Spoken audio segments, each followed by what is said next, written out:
Olá, pessoal. No último sábado, 28 de agosto, aconteceu a 168ª plena, segunda instância deliberativa do Sinasef, e a gente vai fazer aqui um repasse do que foi discutido, deliberado nesse espaço. Foram 102 participantes, 57 delegados, vindos de 36 seções sindicais do nosso sindicato. Bom, nos informes do jurídico foi falado sobre a solicitação para que seja providenciado o CNPJ próprio de cada seção sindical e a recomendação também da prorrogação dos mandatos, para que façam as eleições quando terminar, né, superar esse momento de pandemia, e onde houver acordo entre as chapas concorrentes, é possível também realizar as eleições de forma virtual ou híbrida, havendo o diálogo entre as chapas. A diretoria nacional pode acompanhar esses processos, e qualquer divergência existente é importante que se envie para a ADN, para o setor jurídico acompanhar, e não para a justiça local. Em relação à proposta de emenda constitucional 32/2020, a previsão é que ela possa ser votada na primeira quinzena de setembro, né, e vai ser realizada uma campanha que os companheiros vão falar aí mais adiante com mais detalhes. E no dia 7 de setembro também teremos o Fora Bolsonaro. Passo aí para o João complementar, porque é importante também a gente estar nesses atos do dia 7 de setembro. Então, olá, camaradas. Sobre a conjuntura geral, então, a gente debateu aí alguns encaminhamentos, tivemos a presença de dois convidados, né? O deputado federal Rogério, lá de Minas Gerais, né? Tivemos o companheiro também do Movimento dos Trabalhadores Sem Teto, que nos auxiliaram nesse processo de debate da conjuntura, né?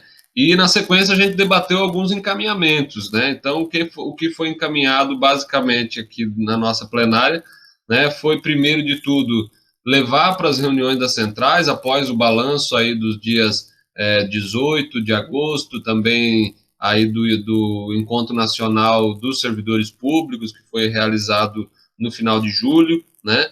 Então, levar para as centrais sindicais um chamado para a greve geral, né? Com uma pauta no sentido de unificar aí a luta dos servidores públicos com a luta geral da classe trabalhadora brasileira, que está aí num processo de uma inflação muito alta, né, um grande contingente da classe trabalhadora em situação de vulnerabilidade, né, em situação de fome, de insegurança alimentar, né, e a pauta dessa greve geral que a gente aprovou aí trata tanto de ser contra a reforma administrativa, contra as privatizações, contra o teto de gastos, contra o retorno presencial sem o mínimo de segurança sanitária das aulas, né? Dentre outros pontos aí, né? Como atividade de mobilização aí, a primeira data é agora o 7 de setembro, né? Onde haverão aí em algumas cidades atos fora Bolsonaro, também o já tradicional o grito dos excluídos. Então, aqueles que se sentirem seguros, aqueles que puderem participar dessas atividades, é importante que participem, né?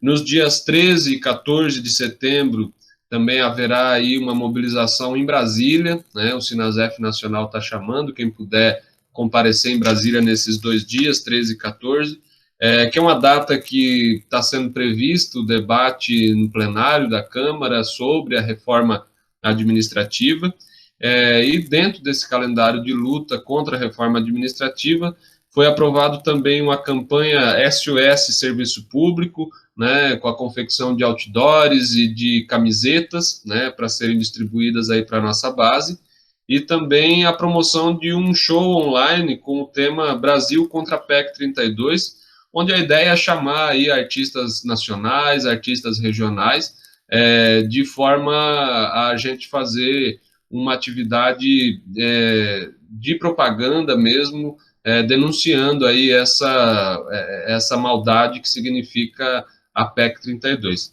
Basicamente, eu acho que era isso sobre a conjuntura. Oi, boa noite. Vou falar então sobre o que a gente discutiu, que diz respeito ao retorno presencial.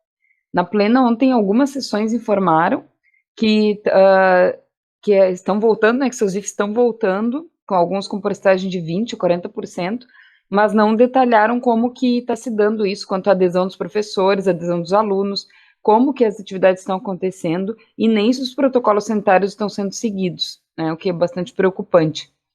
Tem sessões que sinalizaram que vão retornar nos próximos meses e outros IFES que já delimitaram que nesse ano não retornam presencial, né? Então tem várias situações. E a posição que foi tirada na plena se mantém a defesa de que o retorno presencial somente seja com a vacinação de toda a comunidade escolar.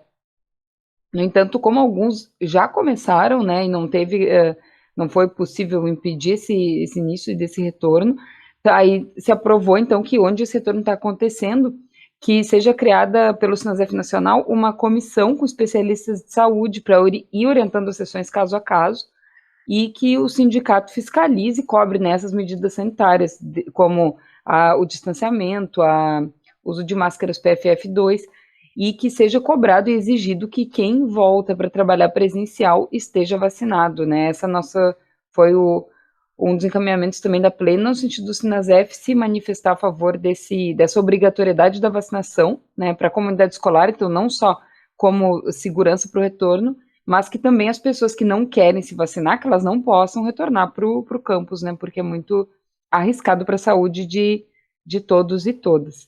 Isso, então, foi o que a gente debateu sobre retorno presencial. Passar, então, para a Andréia para falar do reordenamento. Olá a todas e todos. Então, foi muito interessante porque esse documento foi um documento, na verdade, que o governo federal lançou no dia 27 de agosto e pegou muita gente de surpresa, embora seja, né, a retomada de um projeto anterior sobre essa questão de reordenamento dos institutos federais. Quando se lê, né, a proposta do governo, fica parecendo que ele vai criar mais 10 institutos. Só que, como tudo nesse governo, né, a gente sabe que todos os documentos dele precisam ser lidos nas linhas e nas entrelinhas. Então, assim, uma das questões é que a plena ela foi dia 28, então, assim, não tinha sido prevista, por exemplo, como pauta, né, esse documento. Só que foi sugerido, né, a inclusão dela, e aí nós aproveitamos para debater, inclusive, essa questão. Então, assim, daquelas pessoas, né, que estavam inteirados, que conseguiram dar conta do documento, apontaram que mais do que um reordenamento, parece mais um desmembramento de outros institutos federais. E esse desmembramento, ele tem consequências sérias, né, porque tem relação com retirada de autonomia desses campos, desses institutos federais, em que necessariamente, né, a presidência o governo, por exemplo, vai ter um poder decisório sobre aquilo. Então, ele vai indicar os reitores, ele vai deslocar, né, como é que chama? Servidores, dando cargos para eles, para que seja regido, né, ou implementando a política educacional, por exemplo, desse governo que nós já conhecemos. Então, assim, assusta bastante isso, né, é bem preocupante diante já dos avanços que o governo vem tendo para tentar desestruturar os institutos federais. Então, como um encaminhamento, né, aquele que foi mais imediato e mais provável, é que o SINASEF iria lançar uma nota, obviamente, né, recusando, criticando, mas principalmente, né, pressionar o CONIF, porque como a reunião iria acontecer hoje, né, a ideia era que a gente pressionasse para que os reitores não aceitassem isso e fizessem uma forte oposição. E aí, na realidade, a gente vai esperar ainda os desdobramentos desse caso. Mas, de todo modo, né, o próprio SINASEF já lançou essa nota, né, e aí, quando nós tivermos mais a par dos resultados, inclusive, provavelmente a gente volta para tentar mostrar o que é que está acontecendo realmente e se, eu acredito que se todos estiverem conscientes, a gente conseguir refrear esse processo, que é mais um, né, de tentativa na verdade, de acabar com os institutos federais, né, que não é novidade para a gente. Eu acredito que seja isso, por enquanto. Então tá, olá, camaradas. Eu vou falar um pouco, então, do último ponto, né, que é sobre as eleições, o Congresso Eleitoral, então, do SINASEF. A gente já tem o mandato da atual direção, já foi prorrogado, né, por 2 vezes, então tá se falando agora já sobre como fazer essa eleição. Já foi decidido também no pleno anterior que essa eleição vai ser só presencial, né, somente presencial. E aí, nessa plena agora, então, foi aprovado que na próxima plena vai ser eleita uma comissão justamente para começar a pensar o Congresso Eleitoral, né? Que ainda não necessariamente é a comissão eleitoral, mas é uma comissão para começar a ver a viabilidade de fazer o Congresso Eleitoral, né? Em que momento, de que maneira, né? Porque ainda existe muito receio com a questão da variante Delta, né? E como é que vai estar a situação da pandemia, né? Nos próximos meses aí. Então, não existe certeza de que vai ser possível fazer um congresso eleitoral presencial ainda, né?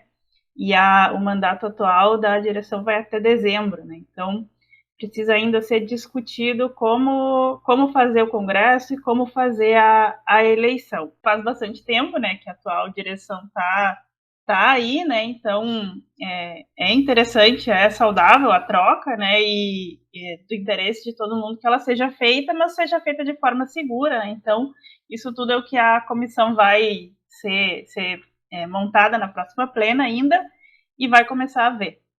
Bom, pessoal, esse foi um relato aí da nossa participação na plena de número 168. Esperamos todos e todas para as grandes manifestações no dia 7 de setembro, para o show no dia 8 de setembro e para as mobilizações em Brasília contra a PEC 32 nos dias 13 e 14 de setembro.